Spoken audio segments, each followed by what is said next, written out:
Hi dear student, मैं Mukesh Kumar Purnia digital live class में आप सबों का स्वागत करता हूं। आइए बच्चों, आज क्लास 10th का समांतर श्रेणी, जिसको हम लोग अर्थमेटिक प्रोग्रेशन बोलते हैं, आज हम लोग चैप्टर पढ़ने वाले हैं। तो बच्चों, अब सबसे पहले हम लोग ये बात जानेंगे कि सर समांतर श्रेणी होता क्या है। एक एक बातों को हम लोग जानेंगे, अच्छे तरीक़ा से समझेंगे, उसके बाद हम लोग आगे बढ़ेंगे, तब हम लोग चैप्टर का सवाल अच्छे तरीक़ा से बना सकते हैं। बच्चों, इसी तरीक़ा से आप भी कॉपी कलम लेकर अपने पास बैठिए और मेरे साथ कलम से कलम मिलाकर बोर्ड को देखिए और कॉपी में नोट डाउन कीजिए और समझने का कोशिश कीजिए। ठीक है, पढ़ने का मतलब होता है बच्चों अच्छे तरीक़ा से समझना। आइए मेरे साथ, ठीक है, हम लोग जानेंगे कि अर्थमेटिक प्रोग्रेशन क्या होता है। ठीक है, तो अर्थमेटिक प्रोग्रेशन को बोलते हैं समांतर श्रेणी। क्या बोलते हैं? समांतर श्रेणी। बच्चों, समांतर श्रेणी का मतलब उसी में उसका डिफिनेशन हम लोग देख लेंगे। समांतर मतलब होता है समान होना चाहिए, श्रेणी का मतलब होता है एक सीढ़ी के जैसा होना चाहिए। आइए हम लोग इसका परिभाषा जानेंगे, उसके बाद एग्जाम्पल के माध्यम से भी जानेंगे कि समांतर श्रेणी क्या होता है। ठीक है बच्चों, आप लोग अच्छे तरीक़ा से समझिए। आगे हम लोग चलते हैं। बच्चों, हम लोग जानेंगे समांतर श्रेणी यानी एपी। इसको शॉर्ट में हम लोग एपी बोलते हैं, अर्थमेटिक प्रोग्रेशन। ठीक है बच्चों, आइए हम लोग देखते हैं कि एपी समांतर श्रेणी संख्याओं की एक ऐसी सूची है, कहता है संख्या का एक ऐसी सूची है जिसमें प्रत्येक पद अपने पद में एक निश्चित संख्या जोड़ने पर प्राप्त होता है, वह एपी कहलाता है। क्या कहलाता है? एपी। प्यारे बच्चों, इसको फिर से समझने की कोशिश कीजिए। कहता है संख्याओं की एक ऐसी सूची है जिसमें प्रत्येक पद जो है अपने पद में एक निश्चित संख्या को जोड़ा जाता है, वह एपी कहलाता है। क्या कहलाता है? एपी। तो बच्चों, वह निश्चित संख्या क्या है जिसको हम लोग पद में जोड़ते हैं, उसको भी समझेंगे। ठीक है, एक बात बच्चा, आप लोग मेरे साथ आइए। घर पे देखे होंगे बांस वाला सीढ़ी को देखे हैं। आइए हम लोग बांस का सीढ़ी बनाते हैं। ये सीढ़ी हो गया, सीढ़ी नहीं हुआ, दो बांस लगा हुआ। आइए इसको सीढ़ी बनाते हैं। तो एक बांस को यहां लगा बांध दिए, एक आगे टर्म को पद को यहां लगा दिए, यहां लगा दिए, यहां लगा दिए, यहां लगा दिए। बच्चों, एक बात आप बताइए हमें, क्या यह आपका घर का सीढ़ी बना? बिल्कुल बन गया। ठीक है, छत पे चढ़ने के लिए। ठीक है, आइए हम लोग बात करते हैं।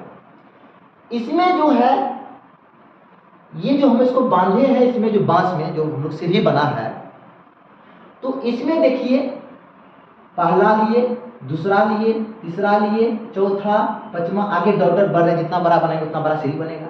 ठीक है, आइए, तो ये जो निश्चित दूरी लिए, बच्चों एक बात बताइए, ये बीच वाला यदि हम हटा देते हैं, ये बीच वाला यदि हम ये बीच वाला हटा देते हैं, सपोज दैट इस तरीका से है, एक यहां ले लिए, एक यहां ले लिए, क्या ये सीढ़ी बनेगा? नहीं बनेगा। तो सीढ़ी के बनाने के लिए एक निश्चित टर्म होना चाहिए, पद होना चाहिए, एक दूर, यानी यहां से यहां तक जो दूरी है वही यहां भी होना चाहिए, वही यहां भी होना चाहिए, इसमें भी होना चाहिए, इसमें भी होना चाहिए, तब यह क्या बना? सीढ़ी बना। तो वही जो निश्चित संख्या हुआ ना, उसी को हम लोग जोड़ते हैं। जैसे देखिए, ये ए हुआ, ये A1 हुआ, A2 हुआ, A3 हुआ, A4 हुआ, A5 हुआ, इस तरह से आगे चल रहा है, सीढ़ी बनते जा रहा है। तो ये जो माप जो लिए यहाँ जितना माप लिए हैं उतना माप आगे भी लेंगे, उतना माप आगे भी लेंगे, उतना माप आगे भी लेंगे। यदि माप यदि अल्ट नहीं लिए, सेम नहीं लिए, तो सीढ़ी नहीं बनेगा। एक कोड़ी यहाँ, दूसरा यहाँ रहेगा, कैसे चलेंगे? तो उसका जो है वो क्या होना चाहिए? सेम होना चाहिए बच्चों। वही क्या कहलाएगा? एपी कहलाएगा। वही क्या कहलाएगा? ये सीढ़ी कहलाएगा। तो सीढ़ी क्या हो गया? समांतर श्रेणी। समांतर श्रेणी बोलते हैं हम लोग, एपी बोलते हैं। तो वही हुआ संख्याओं का एक जो है, क्या है यह? संख्याओं की एक सूची है जिसमें प्रत्येक पद अपने पद में एक निश्चित संख्या को जोड़ने पर प्राप्त किया जाता है। वो क्या हो गया? एपी हो गया। उम्मीद करते हैं आप इसको अच्छे तरीके से समझ गए होंगे। आगे हम लोग चलिए, वो जो निश्चित संख्या क्या क्या चीज था उसको हम लोग जाने। ठीक है बच्चों, हम लोग बात करते हैं वह जो है वह निश्चित संख्या जो था, ठीक है, नोट में हम लोग लिखे कि यह निश्चित संख्या एपी का सार्वंतर यानी कॉमन डिफरेंस कहलाता है। वो जो निश्चित संख्या जो हम लोग जोड़ रहे थे उसको हम लोग बोलते हैं एपी का सार्वंतर। क्या बोलते हैं बच्चों? सार्वंतर बोलते हैं। इंग्लिश में क्या बोलते हैं बच्चों? कॉमन डिफरेंस बोलते हैं। आइए उसको कॉमन सार्वंतर को क्या क्या बोलते हैं? एपी का सार्वंतर को स्मॉल डी से सूचित किया जाता है। यानी सार्वंतर जब बोले, सार्वंतर बोले इसको स्मॉल डी से लिखते हैं, कॉमन डिफरेंस क्या लिखते हैं? डी। कोई दिक्कत बच्चों? आइए मेरे साथ। तीसरा पॉइंट दिया कि यह सार्वंतर धनात्मक, ऋणात्मक और या शून्य हो सकता है। पॉजिटिव में भी रहेगा, आ सकता है, नेगेटिव में भी, और जीरो भी होगा। तो ये क्वेश्चन ऑब्जेक्टिव में क्वेश्चन पूछा गया है। आप लोग इसको बढ़िया से समझने की कोशिश कीजिए कि जब हम लोग एपी बनाएंगे, एपी जब निकालेंगे तो डी के बारे में जब पूछेगा कि सार्वंतर क्या क्या हो सकता है, तो धनात्मक, ऋणात्मक और शून्य हो सकता है। ठीक, कोई दिक्कत नहीं। आगे हम लोग बात करते हैं। आगे जैसे हम लोग बात करते हैं तो आगे बात किया कि एपी का व्यापक रूप। बच्चों जब हम लोग एपी को समझ लिए हैं तो अब ये जानना है कि एपी का व्यापक रूप कैसा है। इंग्लिश में बोले तो स्टैंडर्ड फॉर्म कैसा है। कैसे जानेंगे ये एपी है? एपी का कुछ तो रंग रूप चेहरा होगा जिसको हम लोग कहीं देखें तो पहचान जाए। आपका मन में ये बात आएगा कि मुकेश सर पढ़ाए थे, एपी का इस तरह से रंग रूप चेहरा होता है। आप कहीं भी देखिएगा आपका मन में आ जाएगा, ओ मुकेश सर पढ़ाए थे, ये एपी का व्यापक रूप है। आइए माना कि किसी एपी का पहला पद ए है, पहला पद ए है, सार्वंतर डी है, तब एपी का रूप हम लिखने जा रहे हैं। एपी का रंग रूप कैसा होता है, उसका फॉर्म कैसा होता है, स्टैंडर्ड फॉर्म क्या। आइए तो ए, आगे बढ़ेंगे, पहला पद को ए लिखते हैं। पहला पद हो गया ए, पहला जो नंबर पर बैठेगा तो प्रथम पद हुआ। दूसरा आगे जैसे बढ़ेंगे तो बोले थे निश्चित संख्या को जोड़ा जाता है। तो ए में हम लोग क्या जोड़ेंगे? डी को, ए प्लस डी। दूसरा पद निकल गया बच्चों, पहला पद ए, निश्चित संख्या में जोड़े डी, तो दूसरा पद होगा ए प्लस डी। तीसरा आगे बढ़ेंगे क्या होगा? ए तो रहेगा, ए प्लस डी में एक और डी को हम लोग जोड़ेंगे तो बच्चों क्या होगा? ए प्लस डी, एक और डी को जोड़ेंगे, डी डी 2d, ए प्लस क्या हो गया? 2d। आगे बढ़े तो ए प्लस 3d, आगे बढ़े तो ए प्लस 4d। इसी तरीका से ये चलते रहेगा, डॉट डॉट डॉट डॉट ये चल रहा है। तो एपी का ये क्या हुआ? एपी का ये फॉर्म हुआ कि एपी जब भी आपसे कोई पूछे कि एपी का व्यापक रूप, स्टैंडर्ड फॉर्म क्या होता है, तो प्यारे बच्चों इसको ध्यान में रखिएगा, ये एपी का फॉर्म हुआ। इससे सवाल बनेगा, हम लोग सवाल बनाएंगे, आपको समझना होगा। आगे जैसे जैसे पढ़ेंगे आपको ध्यान रखना, लेकिन ये समझना बहुत जरूरी है कि एपी का ऐसा रूप रहेगा, ऐसा तरह। पहला पद हुआ ए, पहला जो व्यक्ति बैठेगा उसको ए बोले, प्रथम पद बोले, यहाँ लिख दिए पहला पद को ए, सर्वत्र डी, ए और डी होना बहुत जरूरी है। तो ए, दूसरा पद ए प्लस डी, तीसरा पद ए प्लस 2d, चौथा पद ए प्लस 3d, पांचवा पद ए प्लस 4d, आगे आगे डॉट डॉट चलते। आगे चलिए हम लोग बात करते हैं। आगे कहता है, इतना बात जब हम लोग जान गए, एपी का रंग रूप से जान गए, आगे बढ़े। तो आगे बढ़े तो कहता है समांतर श्रेणी के प्रकार, यानी अर्थमेटिक का कितने प्रकार होते हैं। अर्थमेटिक प्रोग्रेशन यानी समांतर श्रेणी का कितने प्रकार होते हैं, आपसे भी क्वेश्चन को पूछेगा तो आपको बोलना है सर मुकेश सर पढ़ाए हैं एपी का 2 प्रकार होते हैं। तो बच्चों कौन कौन होते हैं उसके बारे में जानेंगे, उसका डिफिनेशन भी जानेंगे, उसका एग्जाम्पल भी जानेंगे, तब ना आपको पता रहेगा। आइए मेरे साथ, एपी समांतर श्रेणी 2 प्रकार के होते हैं। पहला परिमित, जिसको फिनाइट बोलते हैं, इसका परिभाषा जानिए। जिस समांतर श्रेणी में पदों की संख्या को गिनी जा सके उसे परिमित समांतर श्रेणी कहते हैं।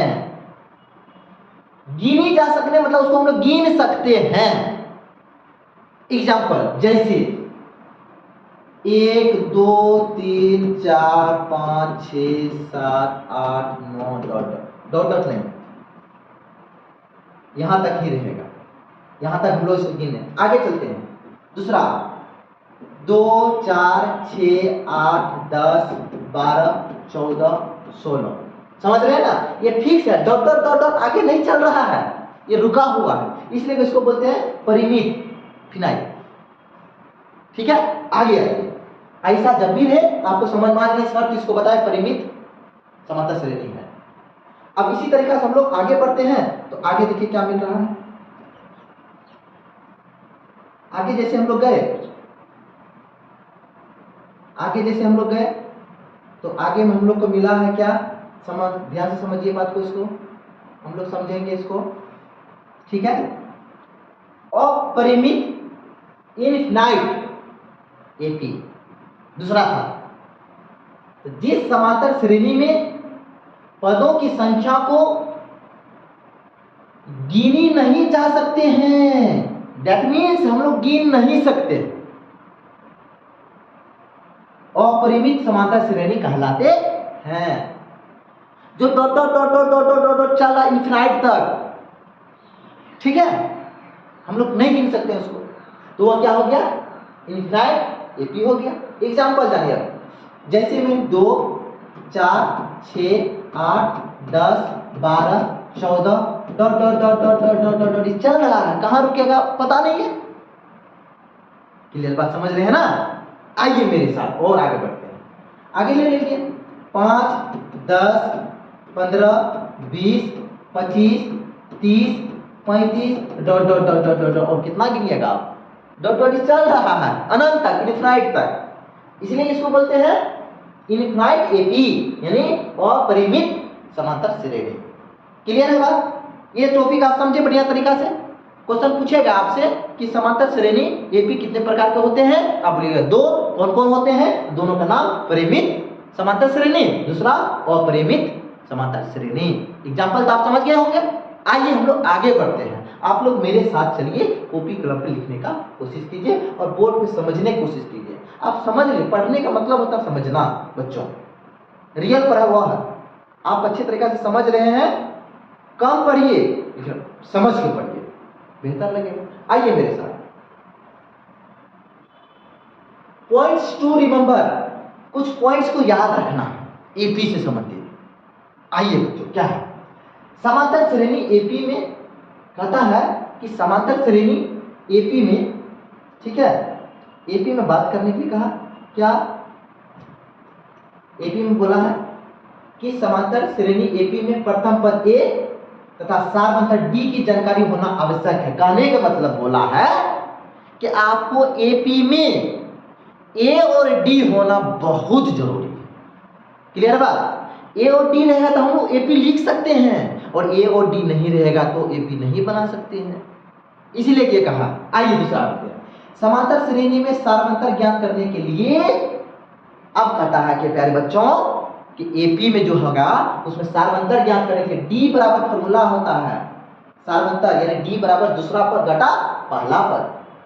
आइए हम लोग बात करते हैं, वो एपी ले लिए, एपी लिए 2 4 6 8 10 12 डॉट डॉट डॉट चल रहा है एपी, ठीक है बच्चों। आपसे हम पूछेंगे, क्वेश्चन पूछा जाएगा कि इस एपी में प्रथम पद कौन है, क्या बोलिएगा सर? जो पहला बैठा हुआ है वो पहला पद हुआ, प्रथम पद हुआ, फर्स्ट टर्म हुआ, यही बोलिएगा। आइए प्रथम पद जिसको हम लोग ए से लिखते हैं वो क्या हो गया? 2 हो गया, पहला व्यक्ति। अब बच्चों कहेंगे, क्वेश्चन आपसे पूछा जाएगा कि बच्चों सार्वंतर क्या होगा?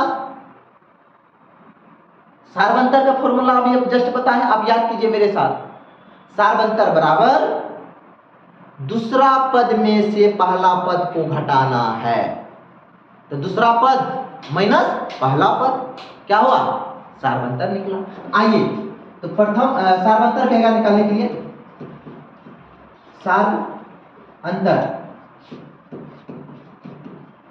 सार्वंतर यानी डी बराबर हो जाएगा दूसरा पद माइनस पहला पद हो जाएगा। तो दूसरा पद कितना है बच्चों?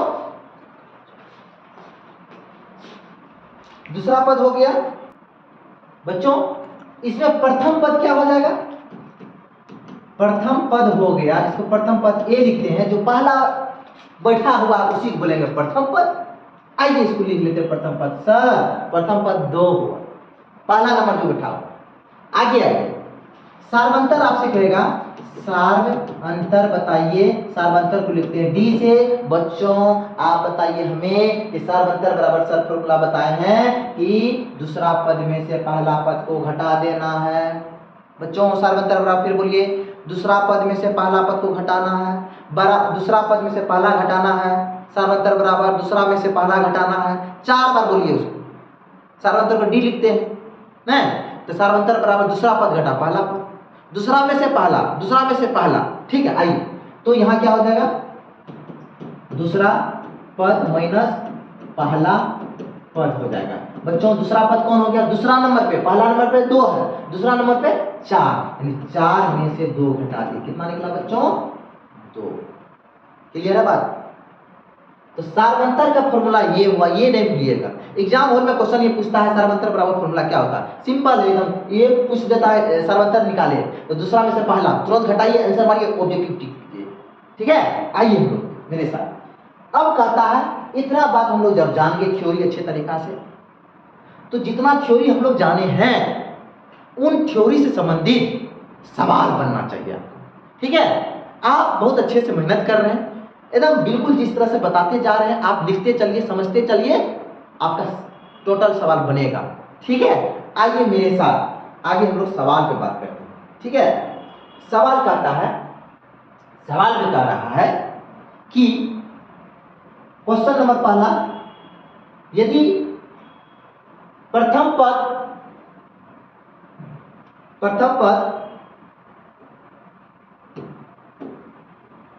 पद ए इक्वल टू 6 दिया है और सार्वंतर डी इक्वल टू 3 दिया है, तो एपी ज्ञात कीजिए। बच्चों क्या बोला? एपी निकालिए। आप बताइए, हर में हम लोग लिखते हैं, आप समझिए बढ़िया से, हम जितना बात आपको बताए हैं उन्हीं बात को आप अच्छे से समझिए, आपका सवाल बन जाएगा। अभी हम बताए थे एपी निकालने के लिए, एपी का क्या होता है? व्यापक रूप, स्टैंडर्ड फॉर्म। पर जान लीजिए ए का वैल्यू कितना दिया है? 6 और डी का वैल्यू कितना दिया? 3। आइए एपी इक्वल टू ए दूसरा पद ए प्लस डी, आगे ए प्लस 2d, आगे ए प्लस 3d, ए प्लस 4d, यही चल रहा है ना? क्लियर है बात? समझ रहे हैं ना बात को? हमको उम्मीद कर रहे हैं आप अच्छी तरीका से समझ रहे हैं। क्लियर है ना? आइए हम लोग बात करते हैं, ठीक है। कि जब इतना हम लोग लिख लिए तो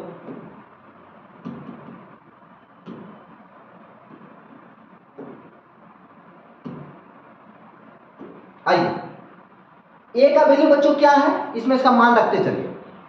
ए का वैल्यू हो गया 6 कोमा, ए में कितना रखेंगे, ए प्लस डी है, ए का वैल्यू 6 और प्लस डी का वैल्यू हो गया 3 कोमा, ए का वैल्यू हो गया 6 प्लस ए प्लस 2d है तो 2 गुना में है तो 2 इंटू कितना हो जाएगा, डी का वैल्यू 3 हो गया।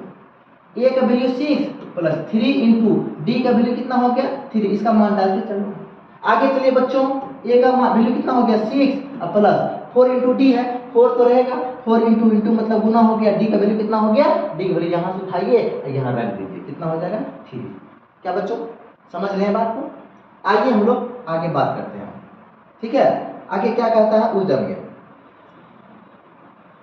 6 का 6 रहेगा, 6 में 3 देंगे यानी 6 में 3 देंगे, 6 3 9 हो गया। आगे आइए बच्चों, इसमें बताइए तो पहले गुना काम होगा तब जोड़ का काम होगा, तो 6 रहेगा प्लस 3 दूना 6 हो गया, 6 प्लस 3 3 9 हो गया, यानी 3 3 जा 9 हो गया। आगे बढ़े 6 प्लस 4 3 जा 12 हो गया। देख रहे हैं ना, ये आगे डॉट डॉट चल रहा है, ये भी चल रहा है। ठीक, आइए 6 9 प्लस 6 में 6 को ऐड करेंगे यानी जोड़ेंगे, कितना हो गया 12 हो गया। 9 में 6 को ऐड करेंगे, कितना हो गया 15 हो गया। आगे बढ़े 6 में 12 को ऐड करेंगे, कितना हो गया 18 हो गया। Dot dot dot dot dot dot dot dot ये चल रहा है 80 की तरह, ठीक है बच्चों। ये जो निकला अपना लोग का ए यानी 6 9 12 15 18 डॉट डॉट डॉट डॉट चल रहा है, ये एपी में हुआ। लिखेंगे अतः AP 6 9 12 15 18 dot dot dot dot dot AP है। क्लियर बात, कोई दिक्कत नहीं, उम्मीद करते आप ये समझ गए होंगे। आपका मन में एक क्वेश्चन जरूर आया होगा, सर कैसे पता चलेगा ये एपी में है, एक बार जांच किया जाए। तो आइए इसको एक बार हम जांच करते हैं कि एपी में है कि नहीं है, वो निश्चित संख्या इसमें है कि नहीं है। तो देखिए एपी कैसे पता चलेगी, करेंगे हम लोग। तो दूसरा सबका निश्चित संख्या फिक्स होना चाहिए। हम लोग जो अभी बता रहे थे वो निश्चित संख्या उसमें जोड़ा जाएगा, जो आगे बढ़ता है वो निश्चित संख्या फिक्स होना चाहिए, सार बंतर सबका समान होना चाहिए। तो यहाँ चलिए तो दूसरा पद में से पहला पद घटाइए, 9 में से 6 गया 3, 12 में से 9 गया 3, 15 में से 12 गया 3, 18 में से 15 गया 3। इसका मतलब है सभी का सार अंतर कितना है, डी समान है, यानी सभी के लिए 3 ही काम कर रहा है। यदि किसी के लिए 3 रहता, किसी के लिए 2 आ जाता, किसी के लिए 5 आ जाता, तो अतः यह एपी में नहीं है। तो ये चीज को भी ध्यान रखना है, समझ रहे बात। तो अतः ये एपी में है, आप ये समझे, उम्मीद करते हैं आप इसको अच्छी तरीका से समझ गए होंगे। ये अतः ये एपी में है, आप समझ गए होंगे, आप अच्छी तरीका से मेहनत कीजिए, ठीक है। आइए आगे हम लोग दूसरा क्वेश्चन, इसी से संबंधित दूसरा क्वेश्चन हम आपको दे रहे हैं कि आप बना पा रहे हैं या नहीं बना पा रहे हैं। बच्चों ये सवाल लिखिए, क्या कहा आपने, समझिए क्वेश्चन। क्वेश्चन कह रहा है कि a = -2 और d = 0 हो तो AP ज्ञात कीजिए। क्या क्वेश्चन सेम है ना, बिल्कुल सेम है। आइए मेरे साथ, आप इसको घर पे बनाने की कोशिश कीजिए। हल में हम लोग लिखेंगे वही बात, a का वैल्यू कितना दिया है -2 और d का वैल्यू दे दिया 0। लिखेंगे क्या, AP जो आपको पता है a, a plus d, a plus 2d, a plus 3d, a plus 4d। आगे भी चलिए, आपका मन है, डॉट डॉट डॉट डॉट चल रहा है सूत्र, आगे भी लिख सकते हो उसको। आइए a का वैल्यू कितना बच्चों -2, यहाँ पे क्या होगा a का वैल्यू -2 प्लस d का वैल्यू 0। आगे देखिए a का वैल्यू -2 प्लस 2 इंटू डी, 2 गुना d का वैल्यू 0, a प्लस यानी -2 प्लस 3 इंटू 0।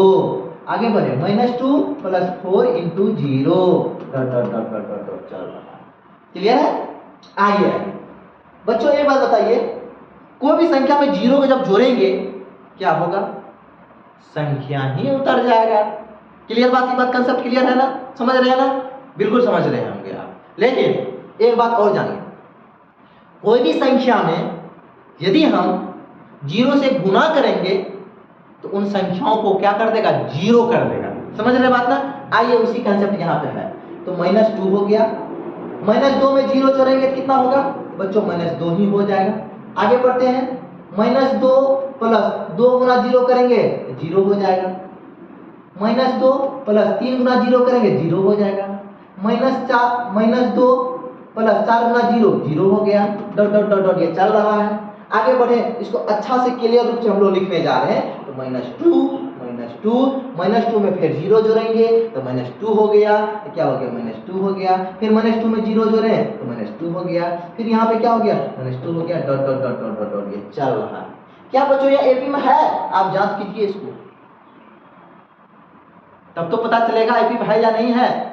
समझ में आना चाहिए एपी में है या नहीं। तो एपी में जांच करने के लिए वही काम करेंगे, दूसरा पद में से पहला पद को घटाएंगे, सेम आना चाहिए। फिर आगे बढ़ेंगे, इससे ये पहला से दूसरा घटाएंगे, दूसरा से पहला, यानी ये पहला हो गया, ये दूसरा हो गया। तो दूसरा में से पहला घटाएंगे, फिर आगे बढ़ेंगे, दूसरा में से पहला घटाएंगे, फिर आगे बढ़ेंगे, दूसरा में से पहला घटाएंगे, दूसरा में से पहला घटाएंगे, आगे बढ़ते जाएंगे। डॉट डॉट डॉट सबका कॉमन डिफरेंस सेम आया, अतः यह एपी है। गुड। आइए अतः लिखेंगे, अतः AP -2 dot dot dot dot dot AP में है। एपी में है बच्चों। आप इसको बढ़िया तरीका से समझिए, उम्मीद करते हैं आप समझ गए होंगे। इससे संबंधित आप चैप्टर घर में बैठ के बनाइए, एक भी सवाल नहीं छूटेगा, आपका टोटल सवाल बनेगा। ठीक है? आप मैथ को इतना आसान तरीका से समझिए और अच्छा से बैठ के बनाइए, तो सब सवाल बनेगा। प्यारे बच्चों, एक बात मैं यहाँ कहना चाहता हूँ, मोटिवेशनल बात है, जो पानी से नहाता है वह सिर्फ लिबास बदलता है। बच्चों, जो पानी से नहाता है वह सिर्फ लिबास बदलता है, जो पसीनों से नहाता है वह इतिहास बदलता है, वह इतिहास बदलता है। और आपको इतिहास बदलना है। आपका आगामी 10th का एग्जाम है, बोर्ड एग्जाम फाइनल है। आप मेहनत कीजिए, मेहनत ही तो आप पसीना बहा रहे हैं। मेहनत कीजिए, आपका बेहतर रिजल्ट होगा। बिहार तब आपको करना है। ठीक है? आइए हम लोग आगे बढ़ते हैं। आगे कहता है, एपी के लिए प्रथम पद और सार्वंतर लिखिए। वाह वाह वाह, कितना आसान क्वेश्चन है, एकदम आसान क्वेश्चन। क्वेश्चन नंबर पहला दिया है, क्या कहता है? एपी दिया हुआ है और इस एपी में से आप खोज कर निकालिए कौन कौन चीज? प्रथम पद और सार्वंतर। बहुत आसान क्वेश्चन है। आइए मेरे साथ, क्या कहता है बच्चों? आप बताइए। हम अभी कितना बार आपको बताए हैं कि प्रथम पद कौन होता है? जो पहला नंबर पर बैठा हुआ है वो प्रथम पद हो गया। ठीक? अब दूसरा सार्वंतर क्या होता है? आपको जस्ट कितना बार हम बोले हैं कि दूसरा पद में से पहला पद को जब हम लोग घटाएंगे तो जो निकलेगा वह सार्वंतर यानी डी कहलाएगा। समझ रहे हैं बात ना? आइए, यानी प्रथम पद हाल में लिखते हैं। प्रथम पद यानी ए इक्वल टू क्या हो जाएगा? 2 हो गया सर। सार्वंतर आपसे मांगा, सार्वंतर मांगा आपको, सार्वंतर यानी डी इक्वल टू होता है बच्चों दूसरा पद माइनस पहला पद। बच्चों दूसरा पद कितना है? 5। पहला पद बच्चों 2, तो 5 में से 2 घटा दीजिए, तो 5 में से 2 हो गया, कितना बचा? 3 बचा। यही तो अपना लोग का आंसर हुआ। क्या दिक्कत है? ऑब्जेक्टिव क्वेश्चन भी एग्जाम में पूछता है, देखना है, घटाना है, आंसर टिक करना है, कोई दिक्कत नहीं है। समझ रहे बात ना?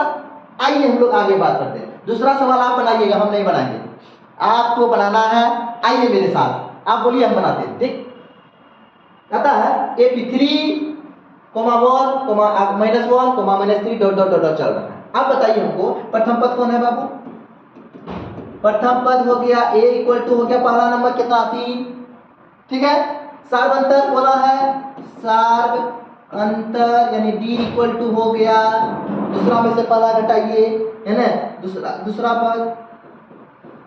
दूसरा पद माइनस पहला पद कितना हो जाएगा? दूसरा 1 माइनस 3 हो गया, घटाएंगे तो -2 हो गया। क्या हो गया? -2 हो गया। क्या दिक्कत है? आसान है, समझ रहे हैं ना? यही सवाल एग्जाम हॉल में भी रहेगा ऑब्जेक्टिव। जैसे आगे बढ़िया बनाइएगा, आपको यह देखने को मिलेगा। आगे बच्चों हम लोग बात करते हैं, हो गया आपकी क्लास, ठीक है। आगे आप रिवीजन कीजिए इसी तरीका से, आगे पढ़िए। जय हिंद।